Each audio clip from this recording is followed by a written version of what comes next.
읽습니다. 이 일 후에 내가 들으니 하늘에 허다한 무리의 큰 음성 같은 것이 있어 이르되 할렐루야, 구원과 영광과 능력이 우리 하나님께 있도다. 그의 심판은 참되고 의로운지라.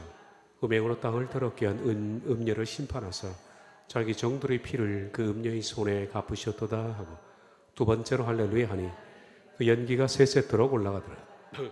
또 24장로와 내 생물이 엎드려 보좌에 앉으신 하나님께 경배하여 이르되 아멘 할렐루야 하니, 보좌에서 음성이 나서 이르되 하나님의 종들 곧 그를 경외하는 너희들아, 작은 자나 큰 자나 다 우리 하나님께 찬송하라 하더라.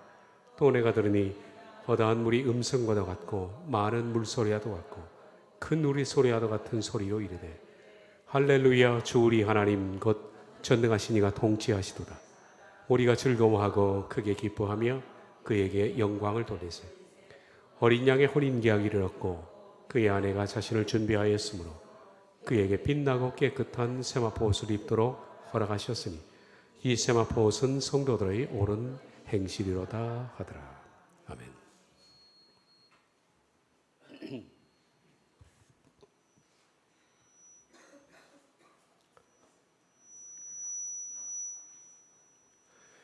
예수님과 교회의 결합을 성경은 결혼이라고 묘사합니다. 따라서 성경은 줄곧 예수님과 교회의 관계를 부부다, 그렇게 말씀을 하고 있습니다. 어떻게 예수님과 교회가 부부가 되느냐? 이것은 지난 시간에 말씀드린 것처럼 교회는 예수님의 신부는 둘로 구성이 됩니다. 이방인과 그리고 유대인 교회입니다. 예수님의 재림은 이미 예수님이 끌어올린 그런 이방인 교회와 이 땅에서 환난을 거치면서 회개하여 정결케 된 그런 유대인 자녀와의 만남입니다. 신비한 만남이죠. 바로 이 만남이 곧 재림이고 그리고 결혼입니다. 그리고 진정한 교회는 바로 그때 시작이 될 겁니다. 이방인과 유대인 교회는 참 서로 다른 방법으로 교회를 구성한다. 이방인 교회는 환난 전에 정결함을 통해서 교회가 됩니다. 유대인들은 환난을 통과하면서 정결한 교회로 구성됩니다. 그리고 이방인 교회는 예수님의 재림시 예수님과 함께 이 땅에 내려오고, 유대인 교회는 바로 이 땅에서 이방인과 그리고 예수님을 맡게 되는 겁니다. 이어서 오늘 말씀 17장, 19장 7절 8절을 봅니다. 우리가 즐거워하고 크게 기뻐하며 그에게 영광을 돌리세. 어린 양의 혼인계약을 얻고 그의 아내가 자신을 준비하였으므로 그에게 빛나고 깨끗한 세마포 옷을 입도록 허락하셨으니 이 세마포 옷은 성도들의 옳은 행실이로다 하더라. 요한이 본 것은 지금 하늘나라에서 있는 일입니다. 하늘에서는 지금 난리가 났습니다. 예수님의 재림 곧 혼인 예식을 준비하느라고 분주합니다. 여기서 분주하게 준비하는 이들은 하늘의 끌어올림을 받은 이방인 교회입니다. 이 이방인 교회가 지상에서 그들을 기다리는 유대인과의 만남 곧 혼인 예식, 재림, 그것을 위해서 분주히 서두릅니다. 그리고 이 이방인 교회는 모두 전부 결혼 예복으로 갈아입고 있는 중입니다. 결혼 예복은 빛나고 깨끗한 세마포 옷이라 그렇게 말합니다. 모두 이것을 갈아입느라고 하늘에서는 난리가 났습니다. 누구든지 이 빛나고 깨끗한 세마포 옷을 입지 않는 사람들은 결혼 예식에 참석할 수가 없습니다. 예복이 필요한 겁니다. 우리의 삶에도 결혼식에 우리가 참여하면서 옷을 갖춰 입지 않고 가면 그 무례한 것 아니겠습니까? 입던 옷 그대로 청바지 입고 슬리퍼 끌고 무례한 거죠. 하물며 만왕의 왕 예수 그리스도의 결혼식에 참여를 하는데 예복을 갖춰 입지 않는다. 이것은 상상할 수 없는 일입니다. 예복은 필수입니다. 그리고 예복을 준비하지 않는 사람들은 하나님께서 그를 쫓아낼 것이다. 아주 매몰차게 쫓아낼 것이다. 그렇게 말씀하셨습니다. 이 부분에 있어서 예수님께서 이미 마태복음 22장에서 비유로 말씀하신 적이 있습니다. 종들이 길에 나가 악한 자나 선한 자나 만나는 대로 모두 데려오니 혼인잔치에 손님들이 가득한지라. 임금이 손님들을 보러 들어올새 거기서 예복을 입지 않는 한 사람을 보고 이르되 친구여 어찌하여 예복을 입지 않고 여기 들어왔느냐 하니 그가 아무 말도 못하거늘 임금이 사관들에게 말하되 그 손발을 묶어 바깥 어두운 데 내던지라. 거기서 슬피 울며 이를 갈게 되리라. 아니라 청함을 받은 자는 많되 택함을 입은 자는 적으니라. 예복을 입지 않는 사람은 임금이 크게 노하면서 바깥 어두운 데 내쫓으라. 거기서 슬피 울며 이를 갈 것이다. 라고 말씀하시면서 이렇게 마쳤습니다. 청함을 받은 사람은 많되 택함을 입은 자는 적다. 다시 말해서 여기 택함은 예복을 준비한 사람입니다. 수많은 사람들이 교회에 들어올 것이다. 초청을 받아서. 그러나 그 가운데서 예복, 곧 택함을 입은 사람은 적다. 예복을 갖춘 사람은 적다라는 얘기입니다. 그래서 여기서 택함이라는 단어는 예복을 갖추는 것과 똑같은 의미입니다. 제가 이 택함은 그렇게 말했습니다. 최고의 것을 뽑는 겁니다. 청함을 받은 사람 가운데에서 최고의 베스트를 뽑는 그 단어가 에클레토스라는 단어입니다. 밖으로 뽑아내다라는. 마치 농산물 가운데에서 1등급을 뽑아내기 위해서 제일 좋은 열매를 농부가 뽑아내는 그것이 택한다는 겁니다. 좋은 것을 택한다는 뜻이죠. 이것이 바로 예복입니다. 예복을 갖춘 사람은 베스트입니다. 그 사람이 바로 이 택함을 받은 사람입니다.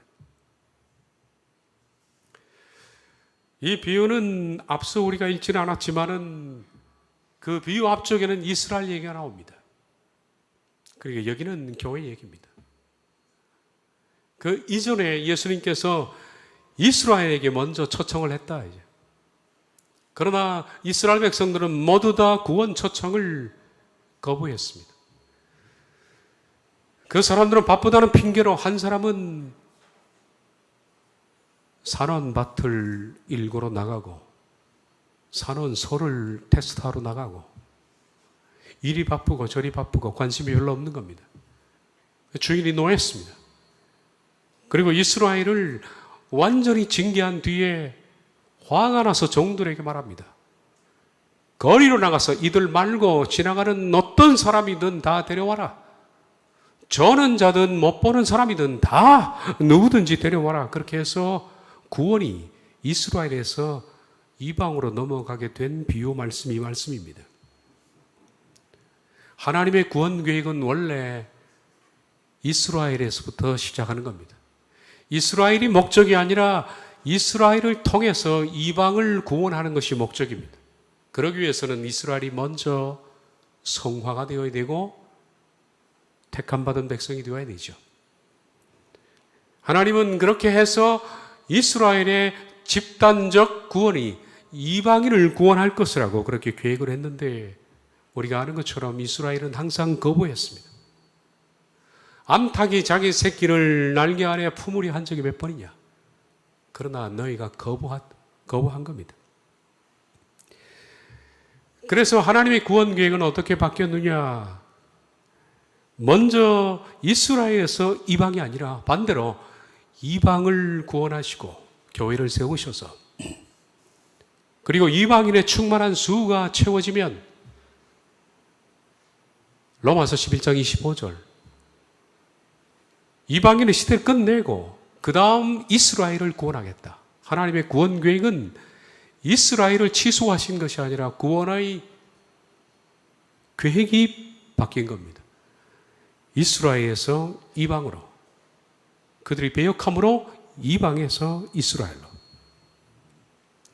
이런 상상을 해봅니다. 만약 이스라엘 백성들이 구원 하나님의 계획을 거부하지 않고 그들이 받아들였다면, 그리고 충실히 그들이 성장해서 이방인을 구원하는 백성이 되었다면, 그들은 환란기 전에 들림을 받았을 겁니다.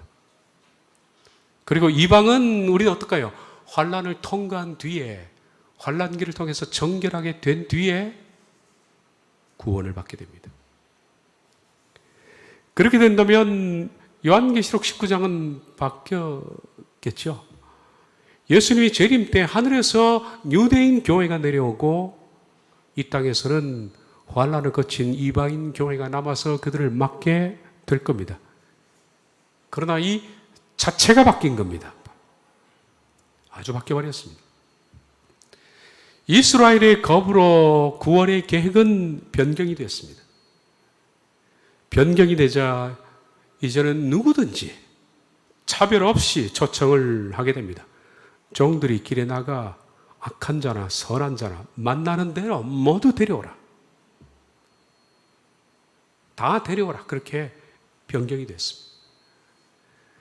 하나님께서는 이방인에게 차별 없는 초청을 하셨습니다. 그렇게 초청된 이스라엘 백성들은, 이방인들은 오순절에 성령님이 강림하셔서 시작된 이후로 약 2000년 동안 온 세상에 얼마나 많은 사람들을 초청했는지 모릅니다. 하나님 부르고 또 불렀습니다. 그들이 교회로 들어오기 시작했습니다. 많은 이들이 초청을 거부하기도 했습니다. 그러나 또 수많은 사람들이 교회의 초청을 수락해서 교회로 들어왔습니다. 12사도로 시작된 교회는 오순절 성령 강림의 역사를 거치면서 500명으로 증가했고, 고린도가 회개하면서 2만 명이 됐고, 그 수는 기하급수적으로 불어나서 마침내 로마가 넘어가고 유럽이 복음화되고, 그 유럽의 복음화가 다시 미국을 통해서 한국까지 들어오게 되고, 한국의 복음화가 또 다시 전 세계를 복음화하는, 근 2000년 동안에 수많은 사람들이 초청에 응했습니다. 수많은 사람들이 초청을 거부하기도 했지만은 받아들였기 때문에 교회가 된 겁니다. 그러나 그렇게 많은 교인이라고 할지라도 전부 다 이 결혼식에 참석할 수 있는 것은 아닙니다. 너무나 많은 사람들이 초청은 받아놓고 베스트가 되지 못합니다. 택함을 받지 못하는 것이요. 예복을 준비하지 못했다는 겁니다. 오직 예복을 준비할 수 있는 사람은 바로 택함 받은 사람입니다.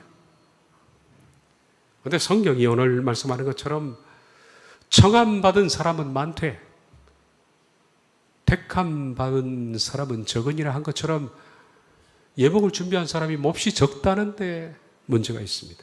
그게 두려운 겁니다. 수많은 사람들이 교회를 왔다 가지만은 구원받지를 못할 겁니다. 많은 이들이 지옥에 있을 겁니다. 많은 목사들이 지옥에 있고 많은 교회 직함을 받은 사람들이 지옥에 있을 겁니다. 왜냐하면 그들은 예복을 준비하지 못했기 때문입니다. 이게 두려움이고, 이 말씀을 읽을 때마다 느껴지는 괴로움입니다. 이 베스트가 된 성도들, 이 성도들이 비로소 하나님께로부터 뭘 부여받느냐 하면 세마포 옷을 부여받는 겁니다. 그 장면이 19장 7절 8절입니다. 우리가 즐거워하고 크게 기뻐하며 그에게 영광을 돌리세. 어린 양의 혼인계약이 이르렀고 그의 아내가 자신을 준비하였으므로 그에게 빛나고 깨끗한 세마포 옷을 입도록 허락하셨으니 이 세마포 옷은 성도들의 옳은 행실이로다. 이 혼인잔치에 참여하기 위해서 하늘에서는 이방인 성도들이 그들에게 주어진 세마포 옷을 입고 있습니다. 그리고 이 땅에 물론 환난을 통해서 정결하게 된 이스라엘 백성들도 세마포 옷을 준비하고 있겠죠. 그들과의 만남입니다. 세마포 옷을 가리켜서 빛나고 깨끗한이라고 말합니다. 빛나고 깨끗한. 빛나다라는 이 단어는 영광의 강체가 빛나다는 뜻입니다. 그건 신적 영광이죠. 마치 예수님께서 마태복음 17장에 변화산에서 그 몸이 변했던 것처럼 예수님의 변화를 본 세 제자가 뭐라고 표현했습니까? 세상에서 빨래를 빨아도 그렇게 흰 빨래가 없다. 그 예수님의 영광의 광채가 너무 희고 깨끗하고 투명하고 화려해서 그들이 정신을 잃을 정도였다. 그래서 베드로는 무슨 말을 할 뜻인지도 모르고 말을 뱉는 그런 내용들이 나옵니다. 이게 세마포입니다. 그 세마포 옷은 그냥 흰 옷이지만은 그냥 흰 정도가 아니라 광채가 나는. 모세가 하나님의 영광을 접했더니 그의 얼굴에서 광채가 나는 것처럼 본질적으로 하나님을 닮고 하나님과 존재를 같이 나누는 성화된 백성들에게서는 바로 신적 영광이 나오는 것입니다. 그것이 빛난다는 뜻입니다. 그리고 깨끗하다. 깨끗하다는 것은 정결이죠. 빛나고 깨끗하다라는 것은 그러므로 청결에서 나오는 것이 광채입니다. 그들은 청결한 백성입니다. 그 심령이 변화해서 정결하게 됐습니다. 그 속에 옛자들이 죽고 그리스도의 성품을 닮아서 그 속에 신적 성품이 맺혔기 때문에 그들에게서와 그들의 입은 옷에서 이 영광의 광채가 나는 겁니다. 그런데 이 세마포 옷은 입도록 허락했다라고 하지만은 이 옷은 누가 준비했느냐? 자신들이 준비한 겁니다. 그의 아내가 자신을 준비하였으므로 세마포 옷은 주어지는 것이지만은 이미 그 세마포 옷을 입도록 그 심령은 자신이 준비하는 겁니다. 그러니까 성도는 세마포 옷을 입을 수 있을 마음의 상태, 영적 상태를 준비하는 것이고 준비된 사람에게 주어지는 것이 그 세마포 옷입니다. 영광의 광채가 나는 옷이다. 그래서 성경은 표현을 자신이 준비하였다라고 말합니다. 준비하였으므로라는 이 부분은 원어 성경에는 준비해 왔으므로라고 번역을 하는 것이 더 좋습니다. 현재 완료형이니까. 예수님의 아내 자신이 준비를 해 왔으므로라는 겁니다. 그렇습니다. 세마포 옷은 하루아침에 준비되는 옷이 결코 아닙니다. 준비해 왔다는 것은 그가 믿을 때부터 해서 바로 이 순간까지 전 삶을 거쳐서 준비해 온 겁니다. 제가 늘 강조하지만은 구원이라는 것은 결코 한순간의 문제가 아닙니다. 마귀가 너무 많이 사람들을 현혹을 했습니다. 구원이 어떤 한순간의 문제라고 생각합니다. 사형리처럼 예수님을 내 구주로 받아들이는 순간에 당신은 이미 구원받았다라는 마귀적 교리가 오늘 한국교회에 판을 칩니다. 사람들은 그것이 복음이라고 생각합니다만은 복음을 가장한 마귀의 교리입니다. 사형리는 대단히 위험한 내용을 함축하고 있습니다. 단지 이 시간에 당신이 믿는다, 내가 자녀가 되고 싶다라고 고백하는 순간에 자녀가 된다는 겁니다. 세마포스는 결코 한순간의 문제가 아니라 평생에 거쳐서 그가 준비해야 할 것입니다. 믿음의 고백은 한순간입니다. 한순간에 고백합니다. 그러나 믿음을 고백했다고 해서 그 순간에 구원이 완성되는 것은 결코 아닙니다. 구원이 시작되는 거지. 구원이 완성되는 것은 수많은 자기 부인과 자기를 쳐서 복종시키는 거룩함의 과정을 거친 뒤에 구원이 완성되는 겁니다. 그런데 믿음의 고백을 구원의 완성으로 점찍어 버림으로써 수많은 사람들이 구원을 두렵고 떨리고 자기를 쳐서 복종시키는 모든 과정을 다 생략하게 만드는 이 불행한 우를 범해왔다. 우리들은 예수님을 내 구주라고 고백하는 순간에 긴 구원의 여정을 시작하는 겁니다. 물론 하나님께서 말씀하셨습니다. 성령님을 너에게 보내겠다.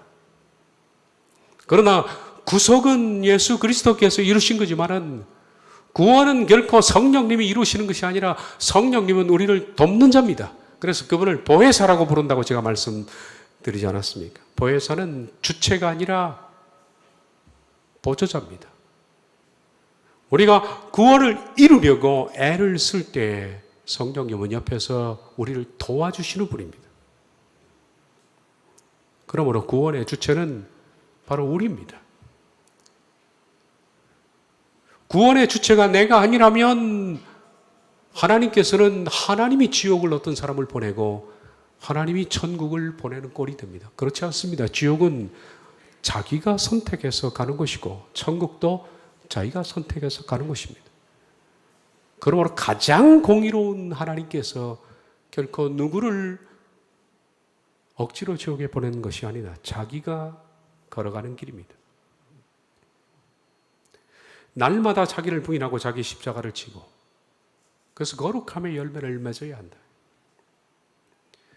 이 세상과 세상에 있는 것들을 사랑하지 않고 내적 자아를 죽이면서 그 전투적 삶을 통해서 마침내 성령님을 그 열매를 맺어서 그리스도의 성품에 이르는 것. 그 전 과정이 세마포를 준비하는 겁니다. 그래서 준비해 왔다라고 표현하는 겁니다. 세마포옷을 준비해 온 겁니다. 그러므로 세마포옷은 자기가 준비하는 것입니다. 한순간에 준비되는 것도 아니고 전생을 통해서 준비해 가고 있는 것이고 지금도 우리가 이 옷을 준비하기 위해서 사는 것입니다. 이 세마포옷은 뭘로 구성되느냐? 성경이 말씀하기를 성도들의 옳은 행실이다라고 말합니다. 옳은 행실입니다. 옳다라는 것은 의롭다라는 뜻이죠. 성도들의 의로운 행실이다.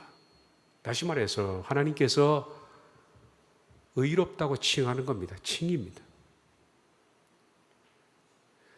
이 세마포옷을 입을 자격을 누구에게 부여하느냐 하면 칭의.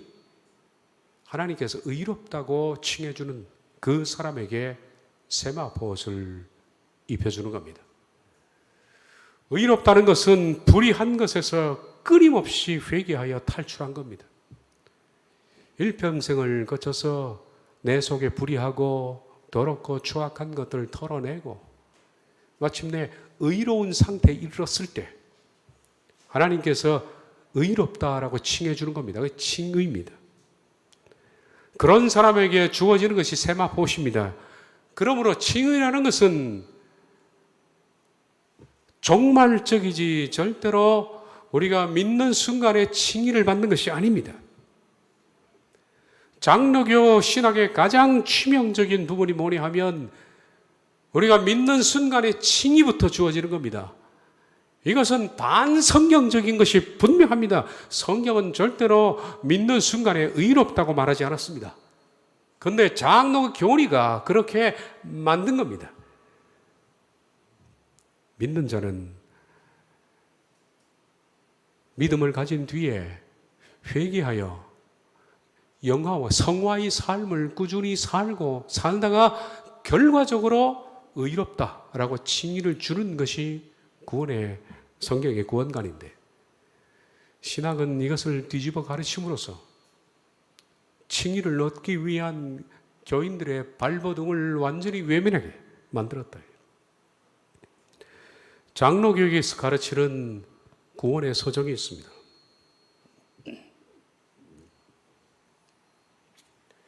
위에 것이 장로교의 구원의 서적입니다. 그리고 밑에 것은 성경이 말씀하는 구원의 서적을 제가 요약을 해봤습니다. 장로가 교리가 말하는 구원의 서적은 먼저 하나님께서 그를 부르십니다. 소명입니다. 여기는 단순히 창세전 예정이 깔려있죠. 예정된 자만을 부르는 겁니다. 어느 순간에 창세전에 예정된 자를 하나님께서 불러내시는 겁니다. 소명에. 그래서 그 부른 그 사람에게 중생, 거듭남의 체험을 하게 한다. 거듭남이라는 것은 위를 바라본다는 뜻이죠. 이 세상이 전부인 줄 알고 살았는데 이제 시야가 눈을 위를 향하게 된 겁니다. 그것이 중생입니다. 그런 다음 거듭난 사람이야 내가 죄인이구나 라는 사실을 발견해서 회심합니다. 회개하죠. 보십시오. 회개한 순간에 뭐가 됩니까? 장로교 교리는 의롭다고 나오는 거예요. 의롭다고. 그렇다면 여기 계신 분들은 전부 의로운 사람입니다. 여러분은 전부 칭의를 받은 사람입니다. 의롭다고 칭해진 다음에 바로 그 사람을 하나님께서 양자로 삼습니다. 수양입니다. 너는 내 자녀가 된 겁니다. 한 번 자녀가 된 사람은 절대로 자녀가 취소가 되지 않습니다. 그리고 자녀가 된 사람을 성령님의 도움으로 거룩하게 하는 겁니다. 성화. 그런데 성화라는 것은 구원의 조건도 아닙니다. 왜냐하면 구원의 조건은 이미 충족됐습니다. 소명 때부터 자녀로 삼아놨기 때문에 자녀가 된 사람이 이제 거룩하게 사느냐 못 사느냐 그것이 구원을 결정하는 문제가 아니라 그냥 거룩하게 사는 것이 하나님의 뜻이기 때문에 사는 겁니다. 그리고 그 사람은 견인 끝까지 붙듭니다. 그리고 마침내 그 사람에게 구원의 영화를 준다. 그런데 이 구원의 서적은 성경에도 없습니다. 잘못된 교리입니다. 성경에 나와 있는 구원의 서적은 다음과 같습니다. 예수님이 이 땅에 오셔서 만인을 위해서 십자가에서 못 박히셨습니다.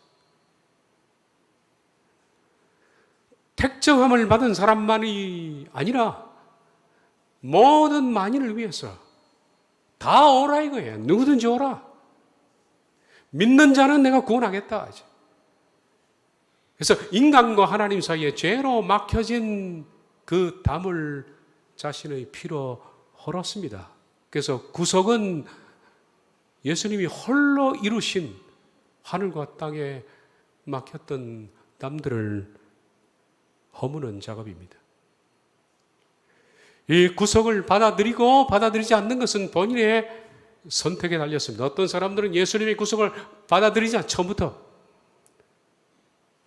그 사람은 구원이 출발된 사람도 아니죠.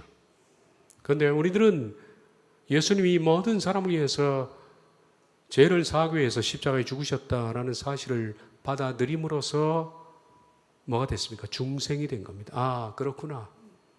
이제 내가 구원 얻는 법을 깨달았습니다. 그리고 하늘이 보이기 시작하는 거예요. 중생입니다. 그 다음에는 우리가 발견하는 것이 우리 속에 있는 수많은 죄들입니다. 이 죄들을 발견해서 매일같이 쳐서 목정시키는 겁니다. 날마다 나는 죽노라. 날마다 죽노라. 형제들아, 내가 주 안에서 자랑하는 것은 나는 날마다 죽노라. 내가 그리스도와 함께 십자가에 못 박혀 오고 있으니 계속 못 박혀 오고 있는 겁니다. 그런 적이 이제는 내가 사는 것이 아니요 내 속에 그리스도 예수님이 사는 것이라. 계속 십자가에 못 박는 삶. 누구든지 나를 따라오리거든 자기를 부인하고 자기 십자가를 지고 날마다 나를 좇을 것이니라. 한순간의 문제가 아니라 날마다 자기를 부인하고 자기 죽음의 틀을 메고 죽어야 한다. 누구든지 내 십자가를 지고 따라오지 않으면 그는 내게 합당치 않다. 그렇게 해서 날마다 따라가는 겁니다. 회개했다고 자녀가 되는 것이 아니라 거룩하게 되어가는 겁니다. 거룩하게 되어가다가 어느 선까지 거룩하게 되느냐, 성경이 우리에게 제시한 것이 예수님의 성품입니다. 갈라디아 5장에서 성령님의 열매라고 부르는 겁니다. 사랑과 희락과 화평과 오래 참음과 자비와 양선과 충성과 온유와 절제. 이 성화를 거친 사람에게 비로소 주어지는 것이 의롭다. 의롭다. 그게 의로운 겁니다. 그 사람이 의로운 거죠. 왜냐하면 그 속 사람의 생각과 모든 성품이 바뀌었기 때문에 그는 항상 의로운 쪽으로 생각하는 겁니다. 그러므로 칭의는 회심 뒤에 주어지는 공짜가 아니라 성화라는 피나는 전투를 통해서 주어지는 선물입니다. 세마포옷은 자기가 준비하는 것이요. 성도들의 옳은 행실이라. 그 칭의된 사람, 의롭다 한 사람을 하나님께서는 내 자녀라고 부르는 겁니다. 수양. 자녀라고 받아들이는 겁니다. 그 자녀들에게 하나님은 천국에서 영화의 관을 씌워 주시는 겁니다. 이것이 구원의 서정입니다. 성경적. 네, 너무 많이 비틀어놨습니다. 이 교리가. 제가 로마서를 강의하면서 이 부분을 구별을 했는데 다시 한번 기억해 보십시오. 칭의, 의롭다 하심과 의로 여기심은 다릅니다. 그런데 대부분의 사람들이 의로 여기심을 뭐로 보느냐? 칭의로 해석을 합니다. 여기서 바로 이런 우리가 본 구원의 서정, 장로교의 구원의 잘못된 서정이 나오게 된 것 같습니다. 의로 여기심과 칭의는 다릅니다. 자, 먼저 의로 여기심은 창세기 15장에서 출발했는데 여호와의 말씀이 환상 중에 아브라함에게 임하 이르시되 아브라함아 두려워하지 말라. 나는 네 방패여 너희 지극히 큰 상급이니라. 아브라함이 이르되 주 여호와여 무엇을 내게 주시려 하나이까? 나는 자식이 없사오니 나의 상속자는 이 다메섹 사람 엘리에셀이니이다. 아브라함이 또 이르되 주께서 내게 씨를 주지 아니하셨으니 내 집에서 길린 자가 내 상속자가 될 것이니이다. 여호와의 말씀이 그에게 임하 이르시되 그 사람이 네 상속자가 아니라 네 몸에서 날 자가 네 상속자가 되리라 하시고 그를 이끌고 밖으로 나가 이르시되 하늘을 우러러 무뼈를 셀 수 있나 보라. 또 그에게 이르시되 내 자손이 이와 같으니라. 아브라함이 이를 믿으니. 이를 믿었다는 건 뭡니까? 아브라함이 하늘의 별처럼 네 자손을 많게 해줄 것이다 라는 하나님의 언약을 믿었더니, 단지 말씀을 믿은 겁니다. 믿었더니 여호와께서 아브라함이 믿은 그것을 그의 의로 여기시고 라고 해요. 의로 여기시고. 이것이 의로 여기시고 라는 단어입니다. 그런데 여기서 의로 여기시고 라는 이 단어를 장로교 신학자들은 칭의라고 그렇게 번역을 해놓으니 문제인 거예요. 칭의. 그래서 구원의 서정에서 뭡니까? 중생해서 회개하면 바로 칭의가 들어오는 거예요. 그 의로운 사람이 되는 겁니다. 그러면 아브라함이 창세기 15장에 의로 여기시고 이것이 칭의라면 정말 아브라함이 거룩한 사람, 의로운 사람이 됐느냐? 창세기 15장 주변을 살펴보면 아브라함은 하나도 바뀐 것이 없어요. 바뀐 것 딱 하나는 하나님의 언약의 말씀을 믿은 그것만 바뀐 겁니다. 머리만 바뀐 겁니다. 여전히 아브라함은 범죄합니다. 창세기 15장 이후에 아브라함이 범죄를 많이 보죠. 당장 16장을 열어보면 하나님 말씀을 믿지 못해서 하가에게서 이스마엘을 출생하는 것을 보십시오.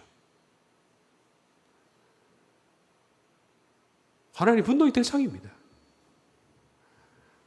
그 뒤에 또 아브라함이 블레셋, 애굽처럼 블레셋 사람에게 가서 자기 목숨 구걸하려고 아내를 누이로 속이는 두 번째 사건도 나옵니다. 아브라함 변한 게 없습니다, 여러분. 창세기 15장이 칭의라면 의로운 사람이 할 행동들이 아니죠. 의로운 사람들이 사기치고 거짓말하고 나쁜 행동하고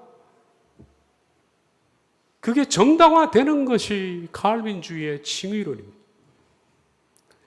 말하기를 아브라함이 이 상태에서 구원을 받았기 때문에 칭의, 의롭다 하심을 받았기 때문에 구원은 아브라함에게서 난 것이 아니라 하나님에게서 난 것이다. 그러므로 아브라함이 여전히 아내를 누이로 속이고 여전히 하나님 말씀을 불신해서 이스마엘을 낳고 또 이스마엘을 쫓아내고 그런 파렴치한 사람이었음에도 불구하고 하나님이 구원을 시켰기 때문에 아브라함은 앞으로도 파렴치한 행동을 계속해도 하나님은 그를 버리지 않는다. 왜? 아브라함의 행동과 무관하게 하나님이 구원을 했기 때문에.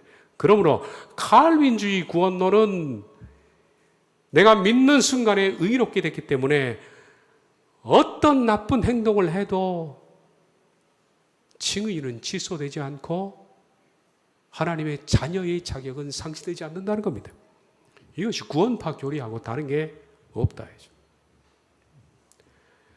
정말 답답해서 속이 터질 정도입니다.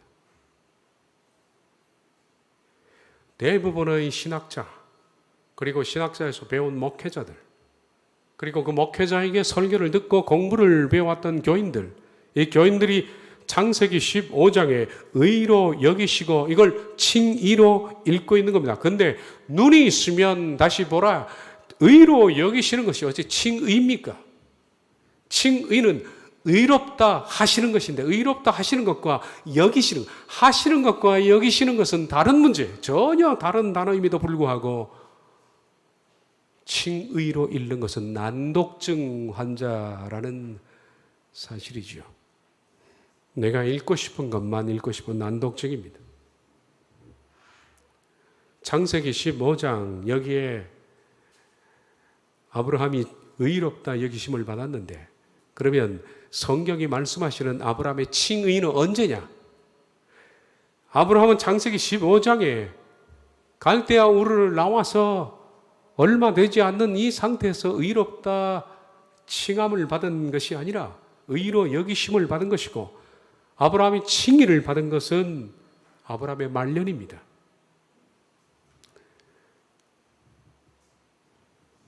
그래서 성경에 보니까 아브라함이 여호와를 믿으니 여호와께서 이를 그의 의로 여기셨다라고 되어 있습니다.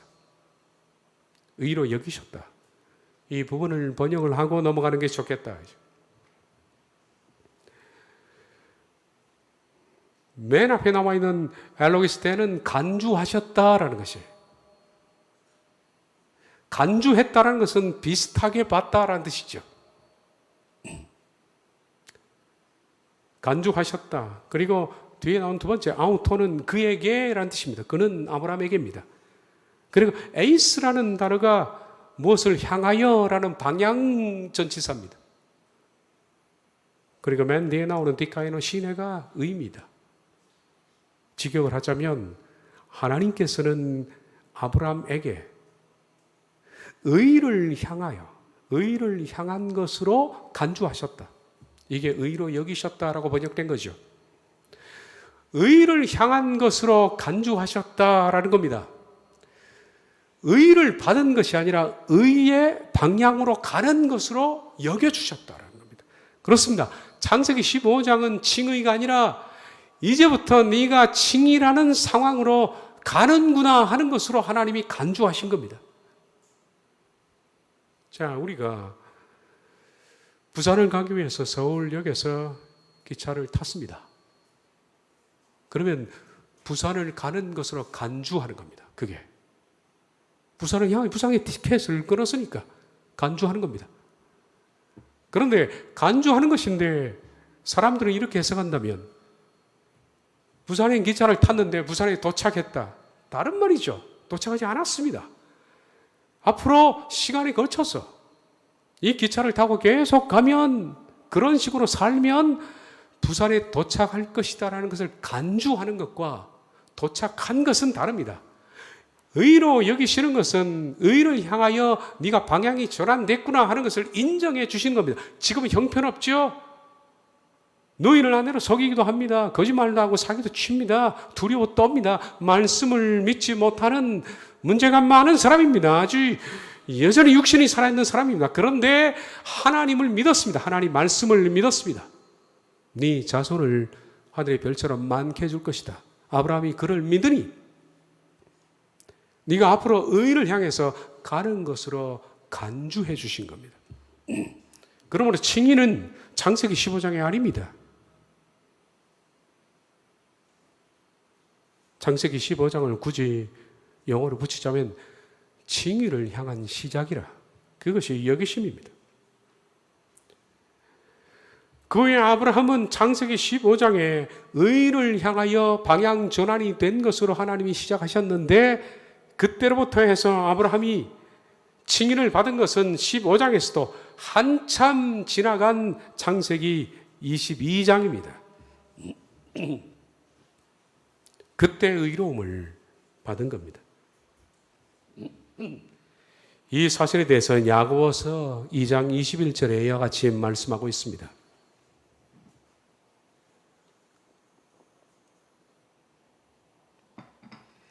우리 조상 아브라함이 그 아들 이삭을 제단에 바칠 때 행함으로 의롭다 하심을 받은 것이 아니에요. 이게 칭의입니다.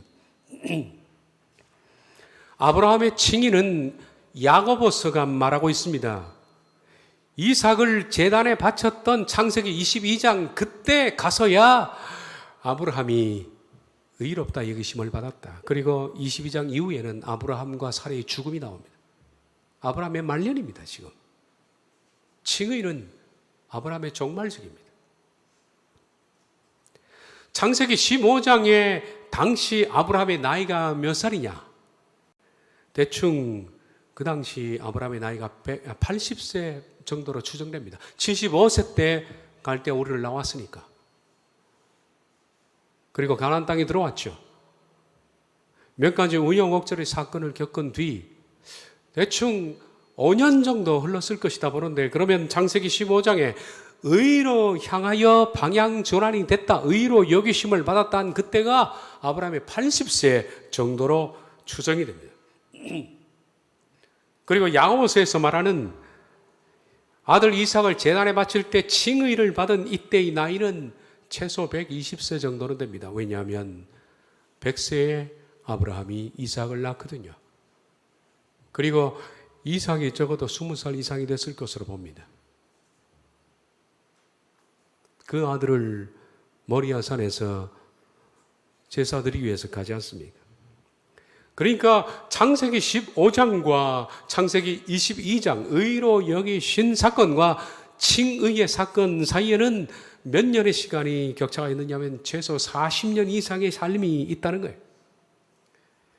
이 40년 동안에 아브라함은 창세기 15장에 의로 여기심 곧 방향 전환을 시작한 뒤로 그는 수없이도 많이 넘어졌습니다.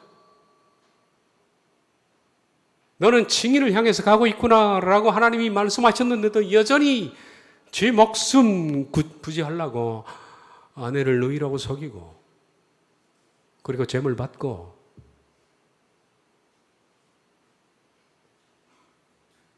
하나님 말씀을 불신해서 이스마엘을 낳고 아내가 뭐라 그런다고 그 이스마엘 쫓아내고 어떻게 애비가 자기 자식을 책임을 안 집니까? 아내가 뭐라 그런다고. 이런 수없이 자기 육신대로 살다가 넘어지고 쓰러지고 넘어지고 쓰러지는 삶을 40년 살다가 창세기 22장 아브라함의 120세 이상이 되었을 때 하나님께서 그에게 말씀하니 그를 가슴을 열고 해보여 보니까 아브라함이 변해도 너무 많이 변해 있더라. 그 귀중한 아들 이삭을 그런 두말하지 않고 제물로 바치라고 이렇게 데리고 갑니다. 아브라함은 어떤 얘기도 붙이지 않습니다. 그리고 하나님 말씀이라면 그대로 믿고 순종해서 가는 그 모습 속에 우리들은 아브라함은 40년 동안에 진짜 많이 변했구나. 그래서 하나님이 칭의하신 거예요. 이때 아브라함이 자녀가 된 겁니다. 40년 동안에 자아가 파쇄되고 깨지면서 이처럼 칭의라는 것은 의로 여기심을 받은 후에 수없이 많은 시간 동안에 깨어지면서 거룩한 열매를 맺어가는 과정입니다. 지금 우리가 어디 있을까요? 창세기 15장에서부터 해서 22장 그 사이에 있는데 어떤 사람은 22장에 도착해서 이미 칭의를 받은 사람도 있을 겁니다. 아주 적은 수지만은. 어떤 사람은 그 사이에 17장, 18장에서 수도 없이 깨지고 넘어지고 16장에서 이스마엘을 낳고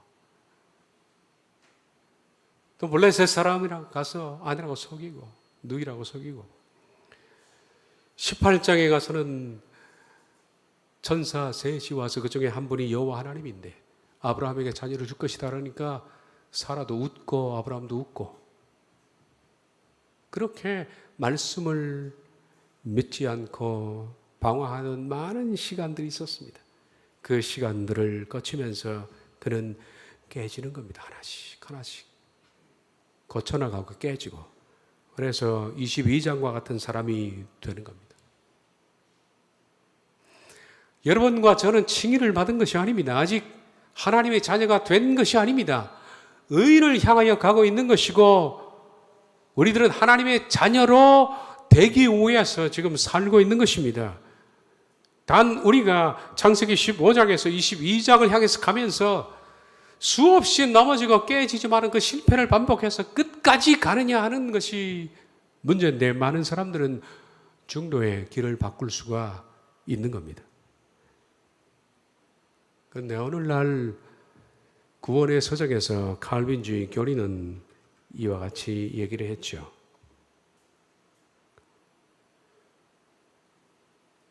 택함받은 사람을 불러내고 그를 거듭나게 했더니 예수님은 죄인입니다 라고 그 몇 마디의 고백에 바로 너는 의롭다. 그리고 바로 자녀가 되는 이거는 싸구려 복음도 아니고 사악한 복음이라고 저는 생각합니다. 성경이 수없이도 많이 경고하는 그 경고의 메시지를 완전히 묵살해버린 다음 시간에 이어서 말씀드리겠습니다마는 세마포옷은 그렇게 준비되어 가는 겁니다. 회개, 거룩함, 회개, 거룩함 그 결과 우리에게 주어지는 것이 세마포옷인데 이 옷은 자기가 준비한 옷입니다. 거룩한 옷을 준비해 나가는 우리 모두가 되어지기를 바랍니다. 기도하겠습니다.